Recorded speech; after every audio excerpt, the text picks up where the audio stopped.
It was just another quiet Thursday morning. The sun was spilling through the kitchen window, soft and pale, glinting off the granite countertops I had chosen myself. I sat at the counter in my sweater and jeans, hands wrapped around a ceramic mug that had a hairline crack near the handle. I never replaced it.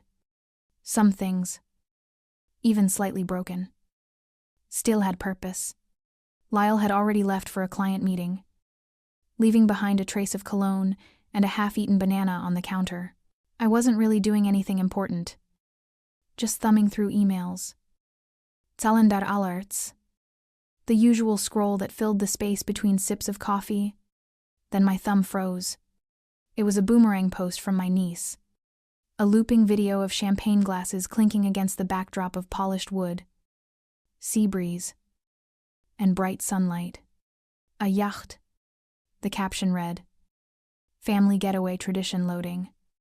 Can't wait to set sail." I blinked once. Twice. Then I went back and read it again. Not because I didn't understand. Because I did. The annual Preston yacht trip. A tradition so embedded in the family's mythology, it practically had its own chapter in the Christmas newsletter. I had been invited exactly twice since marrying Lyle. The first time, I made the mistake of suggesting we alternate destinations. The second, Valora made it clear I was a guest, not family. After that, the invitations stopped coming. Still, some part of me always assumed there had been a miscommunication, a logistics issue, a message that didn't go through. Families forget things sometimes. Or so I told myself. But this wasn't forgetfulness. This was absence by design. I clicked into the post. Then another. Familiar faces smiled back. Flora with her too tight smile. Tom, her husband, pouring mimosas. The twins. Even Lyle's youngest cousin. The one who always forgot my name. Everyone was there. Everyone but me. I checked the family group chat. Nothing. No message. No mention. No email.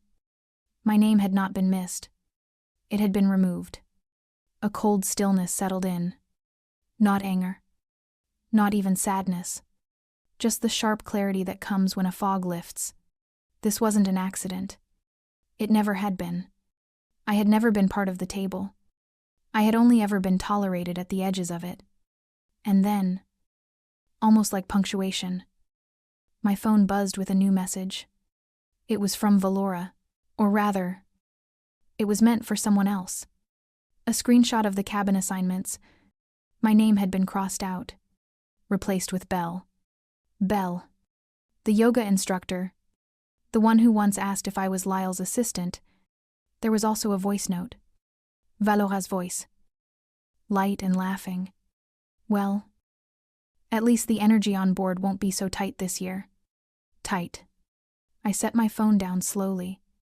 My hands were steady. My jaw wasn't. I didn't text Lyle. I didn't call Valora. I didn't rage or cry or throw anything across the room. I just stood there. The sunlight now too bright through the window. And realized something I probably should have known long ago. You don't get erased all at once. You get replaced quietly. Efficiently. With a smile. And for a long time, I had smiled back, thinking that was enough to stay in the room. It wasn't. And now, I wasn't in the room at all. That afternoon, while rinsing out a glass in the sink, my phone buzzed on the counter. A new email slid into view with the subject line, "Cancellation confirmation, cabin release processed." At first, I didn't register what it meant.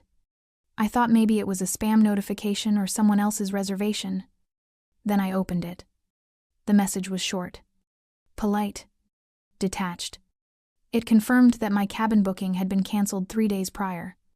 The request had come directly from Valora Preston. I read it again. Then again. The font was clean, the wording careful. There was no emotion in it, which somehow made the impact sharper. I forwarded the message to myself. Then I printed a copy and slid it into the bottom drawer of the hallway cabinet. The one labeled taxes and property. I would be changing that label soon. When Lyle got home, the light outside had shifted, golden and long, stretching shadows across the living room floor. He moved through the space like it was any other day, kicking off his shoes, dropping his keys into the dish by the door. I waited until he had a beer in hand before I said anything. "Valora texted me today," I said. He glanced over the rim of the bottle. "Oh yeah, what about the yacht trip?" He paused mid-sip. "Right. She said you weren't coming this year. She said she forgot to reserve a spot for me." "That seems weird," he said slowly. "But I'm sure it wasn't intentional. Those things get chaotic. Everyone's trying to coordinate. It wasn't chaotic. It was processed. I got the cancellation email. She submitted it 3 days ago." He looked away, swirling the bottle like he could stir up a smarter response. Maybe she thought we weren't going. Or maybe there was a miscommunication. No. She replaced my name with someone else. That's not a miscommunication. That's a decision. He didn't argue. He just stood there in the silence he had helped create. And in that quiet, something settled for me. Not pain. Not even disappointment. Just clarity. After dinner, he went to the den. Television glowing. SPN murmuring low. I stayed in the kitchen and cleaned the dishes by hand. Slowly, methodically. I wasn't buying time. I was reclaiming it. Later that night, I lay in bed staring at the ceiling fan as it sliced through the air. My mind didn't race. It simply replayed. Birthdays I hadn't been invited to. Brunches I found out about from tagged stories. Group photos where I had been cropped at the edge. Conversations that paused when I entered the room. I didn't expect kindness from Valora, but I had once expected decency. And even that had proven to be too generous. I reached into the nightstand, pulled out my journal, and wrote one sentence. Watch. Don't react yet. The next morning, my phone buzzed with a new message. Valora again. Her tone was bright. Brise. The kind that only cuts if you read between the lines. Hey Abigail. Just realizing we might have missed reserving your spot on the yacht. Totally my fault. The trip filled up quicker than expected this year. Hope we can catch up after. I didn't respond. I didn't trust my fingers to keep from saying what my composure refused to. Instead, I closed the phone, pulled on my sweater, and poured myself a cup of coffee that had already gone cold. She hadn't forgotten. She had acted, and now I would too. I didn't go to the farmer's market that morning like I'd planned. I sat at the kitchen counter in the same sweater from the night before, a full cup of coffee turning lukewarm beside me. Untouched. The quiet felt different now. It wasn't peaceful. It was intentional. Like the calm before an opening statement. Late morning.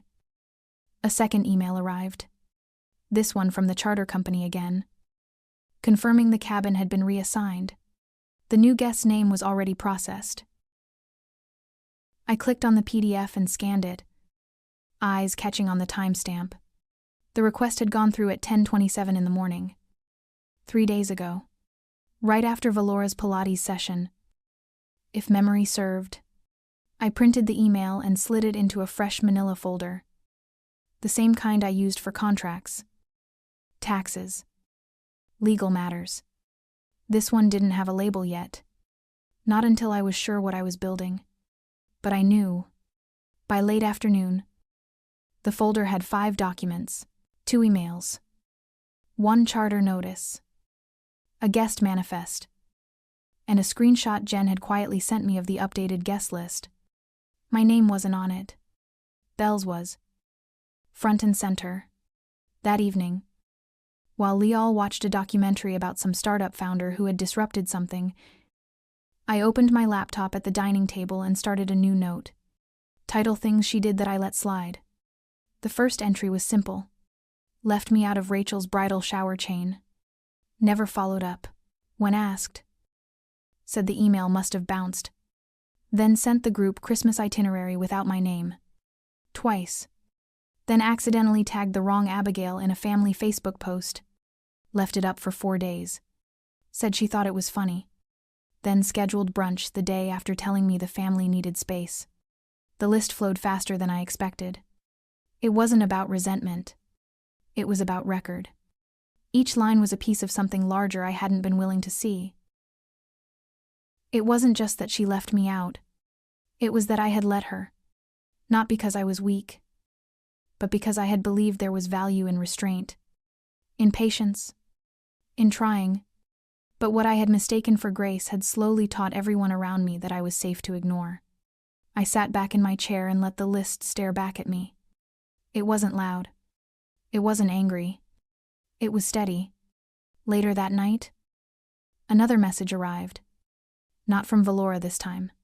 From her assistant, someone I barely knew. It was a screenshot of a group text thread. The caption read, "Don't worry. She's not coming." I handled it. I printed that too. I didn't cry. I didn't scream. I added the page to the folder, now labeled only with a sticky note A. Then I closed it with care, like someone packing for a journey not yet announced, but fully intended. The revenge hadn't started when they erased me. It started when I stopped letting it slide. The car pulled up just before sunrise. Newport was still wrapped in a thin veil of marine haze, the kind that softened even the sharpest lines. The air smelled like salt and money, and the docks gleamed with that quiet, polished confidence of things that didn't need to prove themselves. I wore a simple black dress, high neckline, clean lines, a light tan coat that moved with the wind, no jewelry except my wedding band, no bright colors, no flair. I wasn't there to dazzle. I was there to be undeniable. My suitcase rolled behind me, smooth and balanced. Inside, not a swimsuit, not heels or dresses for themed dinners, only documents, labeled sleeves, bank wires, transcripts, contracts, every page stacked with intention.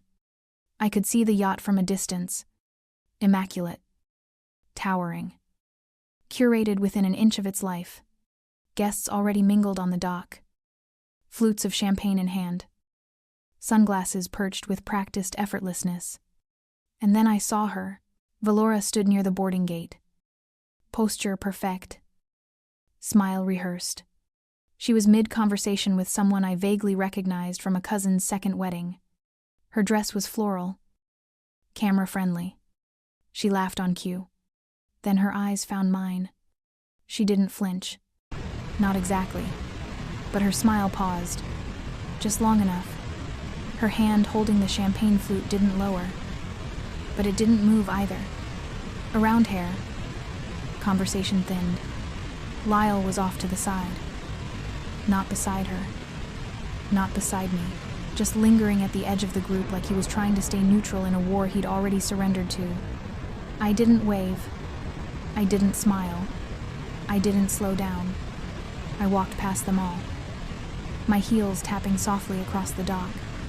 No one stepped in front of me, but a few bodies angled ever so slightly away, forming the quietest kind of barrier, one that suggested I wasn't expected, and worse, wasn't welcome. But I wasn't there to ask. At the foot of the boarding ramp, a crew member in a navy blazer stepped forward. He gave me a nod that wasn't overly warm, but deeply certain. "Welcome aboard, Miss Abigail," he said loud enough for every ear within reach. "The owner is now on deck." I heard it land. There was no gasp, no whisper, just a silence that spread like ink in water. I didn't look back. I didn't need to. I could feel it ripple. Valora's frozen smile, the quick downward glance from her husband, the small clench in Lial's jaw, the recalibration of everyone who had just been handed a version of the story they weren't prepared to reconcile. The crew member turned to walk me up the ramp, and I followed without hesitation. My suitcase wheels hit the teak deck once, then twice, before finding their rhythm. Inside, the yacht smelled like fresh flowers and polished wood, every inch curated to perfection, and yet none of it touched me. I wasn't there for ambiance. I was there for truth. I crossed the main lounge without pause, past centerpieces I didn't recognize, and name cards that told a story I was no longer written out of. No one stopped me. I made my way out to the aft deck and let the breeze find me. The marina was starting to drift away. Slowly. Deliberately. Like even the land knew it was time to let go. I stood there, one hand on the railing. Not to steady myself, but to release everything that had ever required balancing. I wasn't a guest. I wasn't an afterthought. I was the owner. And I was finally home. The dining salon glowed with that kind of curated warmth only money could buy. Flickering candlelight. Linen napkins folded into meaningless shapes. Gold-edged place cards arranged with surgical precision. The kind of setting where appearances did all the talking. And no one dared speak out of turn. I hadn't said a word all evening. I let them perform around me, Valora fluttering from guest to guest, like the star of her own silent film. Lyle sipping wine without quite making eye contact. Small laughter echoing off glass as if it could hold the room together. Then came the toast. Valora stood slowly, wineglass in hand. Eyes already glossed like she'd summoned the memory of something sentimental. Her voice was soft, practiced. When we gather like this, she began, I'm reminded of what makes our family unique. It's not just about tradition, it's about the people who carry that tradition forward. With intention. Heads nodded. A few smiles. One camera lifted to record. We only bring those who understand what this legacy truly means. Those who add to it, not subtract. That line sat in the air like a loaded pause. No one looked at me. But no one had to. The sentence did the pointing. I waited for her to sit down before I moved. Without raising my voice or breaking the rhythm of the room, I reached down beside my chair and pulled out a thin leather folder. I placed it on the center of the table and slowly opened it. I'm glad you brought up legacy, I said evenly. I'd like to contribute something to that conversation. The room stilled. Even the silverware paused mid-air. I slid the first page forward. Face up. A printed transcript. Dated and notarized. My finger landed on the last highlighted sentence. She's not blood. Valora's voice had said on a recorded legal call, she shouldn't own a family asset. A few people leaned in. One cousin adjusted her napkin like it might shield her. I continued, laying down a second sheet. This, I said, is the purchase agreement for the yacht. Initial investment. Made entirely by me. Ownership. Jointly filed. Legal co-owner. Listed first. Lyle's mouth opened, then closed again. I'm not bringing this up for drama. I'm bringing it up because I'm tired of being spoken about in closed rooms as if I'm not sitting in the next one. Someone shifted in their seat. The hum of conversation evaporated. For years, I've let things slide. Left out of messages. Cropped out of photos. Addressed like I was someone's +1 in a story I helped write. This isn't about inclusion anymore. It's about visibility. Valora hadn't blinked yet. Her wineglass hovered. Untouched. Lyle cleared his throat. Voice brittle. I didn't know she'd said that. Valora finally spoke. Voice small. Un familiar. I was trying to protect the family. I didn't think. You thought I'd stay quiet. And you were almost right. No one defended her. No one had the energy to pretend they hadn't heard. Not outrage. Just recognition. I gathered the documents slowly. Not with triumph, but with precision. I placed them back in the folder, closed it carefully, and set it beside my plate. The room didn't return to normal. It shifted, not because I made a scene, but because I ended one. That night, I didn't sleep right away. I lay in the dark cabin, listening to the hum of the engines and the soft pulse of waves brushing the hull. Not because I was restless, but because I finally felt still, not numb. Still, like the part of me that had been quietly bracing for impact had finally let go. I wasn't angry. I wasn't even satisfied. I was simply done holding my breath. The next morning, I woke early. Before most of the yacht stirred, the lounge was empty. Just me and a mug of coffee I made too strong. I sat near the windows, watching the water fold against itself, thinking about how silence could be both a weapon and a homecoming.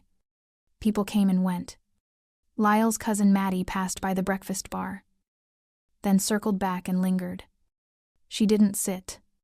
She didn't meet my eye directly, but after a pause, she said, "I should have spoken up a long time ago." Then she walked off. Later, Lyle's aunt, the one who once told me I was too serious for this family, placed an extra spoon on the tray beside me. She didn't say a word. She just set it down and kept moving. Ron, Tom's older brother, muttered under his breath as he reached for a croissant. I saw it coming. Didn't think it'd crack like this. Each of these gestures might have seemed small to someone else, but to me, they were mile markers. Not of apology, but of acknowledgement, the unspoken kind that doesn't try to undo what's been done, but stops pretending it never happened. Valora didn't come down that morning. I imagined her upstairs, watching the world rearrange itself without her control. She wouldn't apologize. I didn't need her to. She wasn't my audience anymore. I stayed on the deck most of the day, reading, letting the quiet settle in my bones. No one avoided me, but no one hovered either. That suited me. Sometimes the sharpest shift isn't when people run from you. It's when they finally see you and don't know what to say. That evening, I walked alone through the lower deck hallway. Barefoot, heels in hand. My steps echoed just slightly, the way they do in spaces that still hold tension like breath. As I passed one of the cabins, I heard Valora's voice through the door. Not sharp, not composed, just tired. She took it. It was always meant to be mine. I didn't stop. I didn't knock. I didn't need to. That sentence was the closest thing to the truth she'd ever spoken aloud. And it wasn't for me. It was for herself. Back in our cabin, Lyle stood by the dresser folding a shirt he hadn't worn. Something about that made me pause. He didn't look at me right away. When he finally did, he said, "I think I always knew. Not the details. But I saw things. I should have said something. I thought if I kept the peace long enough, it would fix itself." I didn't interrupt him. I let him speak. "You let her write the script," I said quietly. "And you stayed in the scene even when you knew it wasn't true." He nodded once, slow and without defense. It wasn't forgiveness, but it was the beginning of something else. Something that might matter if it came with action. I pulled down the sheets, slid into bed, and turned toward the window. He didn't follow with words. He didn't push for resolution. Sometimes the most powerful thing you can say is nothing at all, and sometimes the most powerful thing you can be is still here, fully present, fully seen, without asking, without flinching. The house felt different when I walked back in. Nothing had changed. The creaky spot near the pantry was still there. The same pile of unread magazines still sat by the couch. But something had shifted. The air felt cleared. The silence inside wasn't heavy anymore. It was clean. I didn't unpack right away. I left the suitcase in the front hallway, where it waited without urgency. For the first time in years, I didn't check my phone for a missed message. There were none. Not from Valora. Not from anyone trying to smooth things over. That absence didn't sting. It felt like peace. Over the next few days, I moved slowly. I refilled the spice jars, reorganized the drawer near the entryway, found a forgotten note tucked between papers. My father's handwriting in neat block letters. It read, "Don't fight for a seat. Build your own table." I didn't remember when he gave it to me. Maybe it was after some dinner where I'd felt invisible. Maybe he saw what I didn't say. Either way, I kept it. I placed it on the counter where I could see it each morning. 1 week later, I hosted Sunday brunch. Nothing elaborate. Just scrambled eggs, toast, strawberries, fresh coffee. No schedule. No formal invitations. I didn't extend the invite to everyone who shared a last name, just the ones who knew how to sit at a table and actually talk. Lyle made the coffee. Callista brought lemon bars in a tin. She never asked to have returned. Ronald arrived with his wife and a bottle of wine. Though I told him not to bring anything, I gave them the sunniest seat by the window. They didn't ask for updates. They didn't offer performative praise. They just sat. Present. Easy. It was enough. Later that afternoon, while I was clearing plates, my phone buzzed. The name surprised me. Maya. Valora's niece. The quiet one who always sat at the edge of family gatherings. The one who watched everything and said nothing. Her message was simple. "I hope I'm not overstepping," she wrote. "But I've been thinking about the trip. About you. You're the only one in this family who built something. Not inherited. Not married into. You made it. I see that." I stared at her words longer than I expected. "I'm applying for a business mentorship," she added. "Would you be willing to look at my application?" My reply was one word. Yes. Legacy doesn't always start with a declaration. Sometimes it begins in quiet acknowledgement. In the way someone sees you after pretending not to. In the way a young woman asks for guidance. Not because of your name, but because of what you've done with it. As the sun dipped low, I returned to the table. We didn't make a toast. There was no speech. Just small talk. Real laughter. The kind that didn't need an audience. I looked around at the people seated beside me. Not because they had to be there, but because they chose to be. This wasn't the table from Lyle's parents' house. It wasn't the one Valora tried to control with centerpieces and assigned seating. This one was mine. Refinished secondhand. Picked for function over flair. Built not for show, but for conversation. And at that table, every seat was earned. Not given. Not inherited. Earned. The yacht made its slow turn back toward shore in the early hours of the morning. The water below was soft and silver, stretching endlessly under a sky that hadn't quite decided whether to be blue or gray. I stepped out onto the top deck alone, coffee in one hand, the other resting lightly on the rail. There was no crowd. No eyes on me.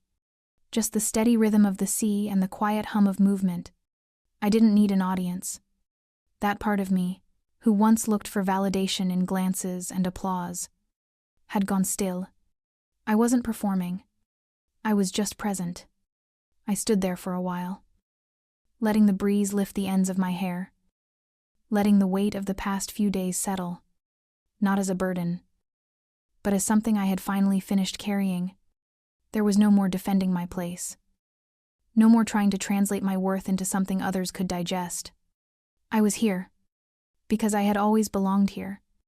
Not because they let me in, but because I built the door, the key, the foundation. Later that day, as I unpacked the last of my things back home, I found the note again. The one from my father, folded and slightly worn. The ink had faded just enough to remind me it had been written in a different chapter. But the words still landed with clarity. Don't fight for a seat at their table. Build your own. I placed it in the top drawer of my desk, beside the folder still labeled with just the letter A. I didn't need to reopen it. Not today. I already knew what it held. Not anger. Not revenge. Just evidence. Memory. Truth. This was never about revenge. It was about recognition. Not loud. Not vengeful. Just steady. Like a tide that keeps coming back. Not to destroy, but to prove it belongs. I used to believe that if I stayed polite, quiet, useful, I'd earn a seat. That if I played the role well enough, they'd stop calling it a guest pass and start calling it a place. But now I know better. You don't need to be invited when you've already built your own table. And the sharpest move you can make sometimes isn't to shout, it's to stay. Unbothered. Unapologetic. Undeniable. What they tried to erase didn't disappear. It documented itself. In every receipt. Every transfer. Every quiet moment I chose not to break. In the way I arrived without fanfare, and left without asking for closure. They called it family legacy. I just called it record keeping. And when I finally closed the door behind me, the silence didn't feel like absence anymore. It felt like ownership,